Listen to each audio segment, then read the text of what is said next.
నమస్తే. పురాతన దేవాలయాల గురించి మనం తెలుసుకునేటువంటి ప్రయత్నంలో భాగంగా మనం అనేక దేవాలయాల గురించి తెలుసుకున్నాం. బట్ ఇప్పుడు ఈరోజు మనం ఏంటంటే మనకు తిరుచానూరు గ్రామంలో దగ్గరగా ఉండేటువంటి ఈ పొన్న మండపం అంటే పొన్నకాల ఉత్సవం, ఇక్కడ గోవిందరాజస్వామి వారు ఇక్కడ వచ్చి ఇక్కడ ఉత్సవం జరుపుకొని చైత్ర మాసంలో ఈ ఉత్సవం జరుగుతుంది. దానికోసం గాను ఈ మండపం పూర్వం రాజులు నిర్మించారు. అటువంటి మండపాన్ని ఇప్పుడు మనం చూస్తున్నాం. చాలా దీనావస్థలో, అంటే చాలా పురాతనమైపోయి శిథిలమైపోయినటువంటి దేవతామూర్తులు మనం చూస్తున్నాం. చుట్టుపక్కలంతా కూడా మనం చూస్తే చెట్లు పెరిగిపోయి పూర్తిగా ఎవరు రాలేనటువంటి పరిస్థితి ఉంది. ఎందుకంటే ఇంతకు ముందు ఇక్కడ పొన్నకాల ఉత్సవం అనేది ఇక్కడ జరిగేది.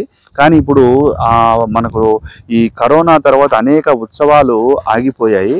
ఉత్సవాలు ఆగిపోయిన తర్వాత కొన్ని ఉత్సవాలను తిరుమల తిరుపతి దేవస్థానం పునరుద్ధరించలేదు. అందులో భాగంగానే ఈ చైత్రమాసంలో, రాబోయే చైత్రమాసంలో ఈ పొన్నకాల ఉత్సవం గోవిందరాజస్వామి వారు వచ్చి ఇక్కడ సేదతీరి అభిషేకాదులు తిరుమంజన నిర్వహించుకొని తర్వాత ఈ తిరుచానూరు అమ్మవారి దగ్గర హారతి పుచ్చుకొని ఆ తర్వాత గోవిందరాజస్వామి వారి ఆలయానికి చేరుకుంటారు స్వామివారు. దీంట్లో ఈ మండపాన్ని ఇక్కడ ఏర్పాటు చేయటం జరిగింది. ఇక్కడ మనం చూస్తే ఈ పూర్తిగా నిరాధరణకు గురైపోయినటువంటి ఈ మండపాన్ని మనం చూడొచ్చు. ఇంకొంచెం లోపలికి వెళ్దాం.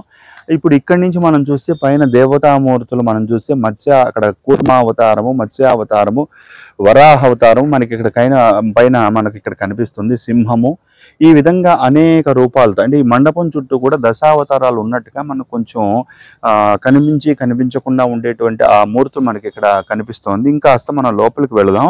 ఇక్కడ మనకు పూర్తిగా వెళ్ళడానికి వెళ్ళలేని విధంగా మనకి ఇక్కడ కనిపిస్తుంది, చూడొచ్చు. ఇలా మనం కాస్త లోపలికి మనం వచ్చినప్పుడు ఇక్కడ మనకేంటంటే ఈ చుట్టూ మనకు ఇక్కడ కనిపిస్తున్న ఈ స్తంభాలన్నీ కూడా కనిపిస్తున్నాయి. మధ్యలో రెండు బండరాళ్ళు పరిచినట్టుగా మనకి ఇక్కడ కనిపిస్తోంది. ఎందుకంటే స్వామివారిని తీసుకొచ్చి ఆ బండరాళ్ల పైన, అంటే మధ్యలో బండరాళ్ల పైన పెట్టి అభిషేకం చేసే విధంగా అక్కడ ఏర్పాటు చేసినట్టుగా మనకి ఇక్కడ కనిపిస్తోంది. ఇంకా మనం లోపలికి వెళ్ళేదానికి ప్రయత్నం చేద్దాం. ఇక్కడ లోపలికి వచ్చిన తర్వాత పూర్తిగా మనకేంటంటే బాగా సౌకర్యవంతంగా ఉండే విధంగా ఏర్పాటు చేశారు. ఇక్కడ కొంచెం ఇటువైపుగా వస్తే పైన రెండు కుక్కీలు కూడా, అంటే మనకు స్వామివారిని ఊంజల్ సేవ జరుపుకోవడానికి, అంటే తిరుమంజనం తర్వాత ఊంజల్ సేవ జరుపుకోవడానికి వీలుగా కూడా ఇక్కడ ఏర్పాటు చేశారు. ఇక్కడ ఇప్పుడు చూస్తే చాలా దారుణంగా పరిస్థితి మనకి ఇక్కడ కనిపిస్తూ ఉంది. అట్లాగే ఇక్కడ మనకు అనేక దేవతామూర్తుల విగ్రహాలు కూడా మనకి ఇక్కడ కనిపించట్లేదు, అంత దారుణంగా ఉంది. ఇక్కడ ముఖ్యమైనటువంటి విషయం ఏంటంటే ఇక్కడ వెంకటేశ్వర స్వామి ఉన్నట్టుగానో, శంకు చక్రాలతో ఇక్కడ ఉన్నట్టుగానో మనకి ఇక్కడ కనిపిస్తుంది. ఇంకొకటి ఏంటంటే ఇక్కడ ఒక పాదం మనకి ఇక్కడ కనిపిస్తోంది. ఇది మనం గమనించాల్సినటువంటి ముఖ్యమైన విషయం. స్వామివారి కుడి పాదంగాను మనకి ఇక్కడ కనిపిస్తోంది. ఇటువంటిది మనకంటే స్వామివారి పాదంగాను మనకి ఇక్కడ కనిపిస్తోంది అన్నమాట. కాబట్టి ఇట్లాంటి దేవతామూర్తులు, ఇట్లాంటి మండపాలు అన్నీ కూడా మనం ఆదరించుకోవాలి. ఇంకా చాలా మనం కొంచెం లోపలికి ఇంకా కాస్త ఈ ఉన్న చిన్న మండపంలోనే ఇన్ని దేవతామూర్తుల విగ్రహాలను చెక్కబడి ఉన్నది. ఎందుకంటే ఇవన్నీ కూడా మన వారసత్వ సంపద, మన యొక్క హైందవ ధర్మం యొక్క వారసత్వ సంపద. పూర్వం రాజులు ఎంతో కష్టపడి వ్యయ ప్రయాసల గూర్చి మండపాన్ని కట్టారు. అదేవిధంగా అనేక దాతలు, ముఖ్యంగా ఈ దేవాలయాలకు, తిరుమల తిరుపతి దేవస్థానంలో అనుబంధ దేవాలయాలు, ప్రతి దేవాలయాలకి కూడా ఏంటంటే ఒక పాలు, పెరుగు, తర్వాత నెయ్యి, దీపారాధనకు నెయ్యి, అదే విధంగానే స్వామివారికి అనేక విధాలుగా స్వామివారి సేవకు వారి భూరి విరాళాలు అందించినటువంటి అనేక మంది భక్తులు ఉన్నారనమాట. వారికి గుర్తుగా ఇటువంటి మండపాలలో స్వామివారు రావటం కానీ, ఇటు స్వామివారు వారి యొక్క కైంకర్యం ఇక్కడ జరపడం కానీ, ఇట్లా అనేక మండపాలకు, ఒక్కొక్క మండపానికి ఒక్కొక్క చరిత్ర మనకు కనిపిస్తూ ఉందన్నమాట.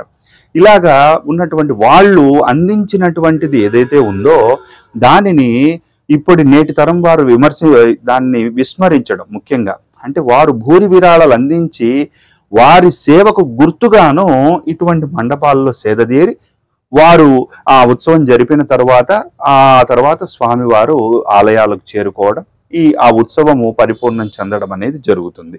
అట్లాగా ఈ మండపం కూడా అలాంటి కోవకే చెంది ఉండొచ్చు అనేది మన యొక్క అభిప్రాయం అన్నమాట. కాబట్టి మనం ఇంకా పైన తెలుసుకునేటువంటి ఇంకా విగ్రహాలు ఏమున్నాయి, మనకి ఎటువంటి విగ్రహాల పైన ఉన్నాయని తెలుసుకునేటువంటి ప్రయత్నం చేద్దాం రండి. ఇందాక మనం చూసిన విధంగానే ఇప్పుడు మనం బయటకు వచ్చాం.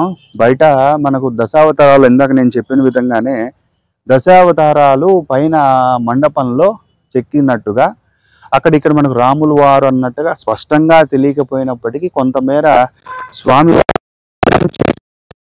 బాణం ధరించి ఉన్న గుర్తును బట్టి మనం తెలుసుకునేటువంటి ప్రయత్నం చేస్తున్నాం. ఇక్కడ ఆ విధంగా అక్కడ ఇంకొక రూపము. ఈ విధంగా ఏంటంటే మనకు స్పష్టంగా తెలియకపోవడం, ఆ విగ్రహాలు సరైన దానికి ఉన్నటువంటి ఏది సంరక్షించుకునేటువంటి ప్రయత్నం ఏది చేయకపోవటం చేత ఇవన్నీ కూడా అంతరించిపోయేటువంటి పరిస్థితి ఉంది. ఇక్కడ అంతా కూడా పిచ్చి చెట్లు మొలిచిపోయాయి. ఇవన్నీ కూడా పిచ్చి చెట్లు మొలిచిపోవడం, పక్కన ఉన్నటువంటి వాళ్ళు వీళ్ళు తెలియకుండా ఈ గుడి స్థలాన్ని, తర్వాత ఉన్నటువంటి ఇవి మండపం యొక్క చుట్టుపక్కల అన్నింటినీ కూడా స్థలం అంతా కూడా అంతరించిపోయే పరిస్థితి ఏర్పడింది. ఎందుకంటే ముఖ్యంగా మనం తెలుసుకోవాల్సింది ఏంటంటే ఇటువంటి జీర్ణమైపోతున్నటువంటి మండపాలు కావచ్చు, లేదా మనకు మందిరాలు కావచ్చు, గుడులు కావచ్చు.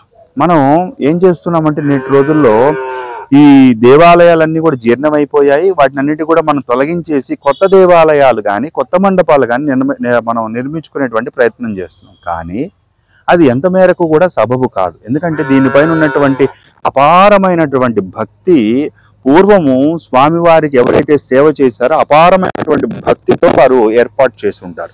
ఆ విధంగా ఏర్పాటు చేసినప్పుడు దానిపైన ఉన్నటువంటి శాసనాలు కానీ మూర్తులు కానీ ఇవన్నీ కూడా మనం తొలగించేసి మరల్ని కూడా దాన్ని వారికి ఉన్నటువంటి గుర్తులు ఏమీ లేకుండా, ముఖ్యంగా మండపానికి ఉండేటువంటి మండపం కానీ మందిరం కానీ గుడి కానీ ఏ గుర్తులు లేకుండా మనం ఈ కాలంలో పునర్నిర్మించుకోవడం అనేది చాలా బాధాకరమైనటువంటి విషయం. పురాతనమైనటువంటి మండపాలను వీలైనంత వరకు మనం పూర్వీకుల యొక్క గుర్తుగా మనం పెట్టుకునేటువంటి ప్రయత్నం చేద్దాం. అంతేగాని మన సౌకర్యం కోసం పురాతన మందిరాలను, పురాతన ఆలయాలను, పురాతన మండపాలను తొలగించడం అనేది చాలా బాధాకరమైనటువంటి విషయం. దయచేసి ప్రతి ఒక్కరూ కూడా ఇటువంటి మందిరాలను, దేవాలయాలను సంరక్షించుకునేటువంటి ప్రయత్నం చేద్దాం. నమస్తే.